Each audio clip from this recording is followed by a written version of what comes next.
अस्सलामुअलैकुम व्यूअर्स। गांव की पंचायत में कोई मसला ज़ेरे गौर था। वहाँ पर एक मरासी बैठा हुआ था तो एक शख्स आकर ज़ोर से कहता है कि मैंने अपनी आंखों से देखा है कि तेरे घर में चौधरी घुसा हुआ है। तो सारे गांव वाले पंचायत का काम छोड़ के उसको कहते हैं कि शर्म कर, डूब मर, जा, भाग कर जा और अपने घर की इज्जत बचा ले। वो कहता है कि मेरे पास तो साइकिल को नहीं, पैदल किस इतनी दूर कैसे जाऊँगा। तो वहाँ पर एक बुज़ुर्ग ने उसको साइकिल दिया। वो भाग गया घर की तरफ। पीछे एक दूसरे बच्चे को, लड़के को भेजा उन्होंने कि देखो भला ये क्या सलूक करता है चौधरी के साथ। वो लड़का पीछे जाता है।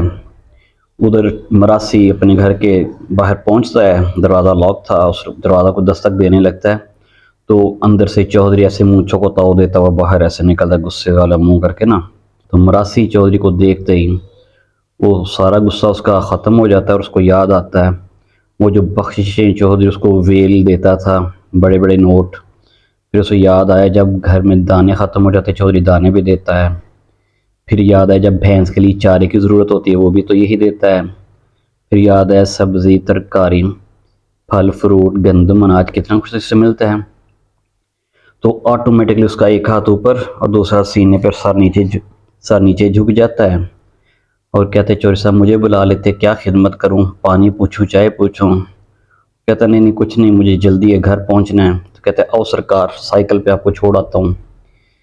मरासी व्यूअर्स अपनी साइकिल की पिछली सीट पर चौधरी को बिठाकर उसको घर छोड़ने जा रहा था तो रास्ते में वही पंचायत के पास से गुजरा तो अपना ऐसे गर्दन ऊंची करके सीना बाहर निकाल के ज़ोर से कहता है आज मैंने उन लोगों के सर में खाक डाल दी है जो मुझे और चौधरी को लड़ाना चाहते थे। व्यूअर्स इस कहानी में मरासी कतर नहीं है। इस स्टोरी में इरफान पठान का जिक्र कर रहे हैं। उसने कहा था कि गैरतमंद मुल्क जो होते हैं वो ऐसा नहीं करते, अपने ऊपर हमला करने वाले को बाइकाट करते हैं। इंडिया को बिल्कुल नहीं खेलना चाहिए पाकिस्तान के साथ मैच।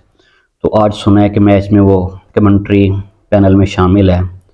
तो व्यूअर्स जब मामला रोज़ी रोटी का, ताकत पावर का, हुकूमत बादशाहत का हो तो फिर कंप्रोमाइज़ कुछ लोग कर लेते हैं। इज़्ज़त फिर सानवी चीज़ बन जाती है। आप समझ गए मेरे पैगाम को। अल्लाह हाफ़िज़।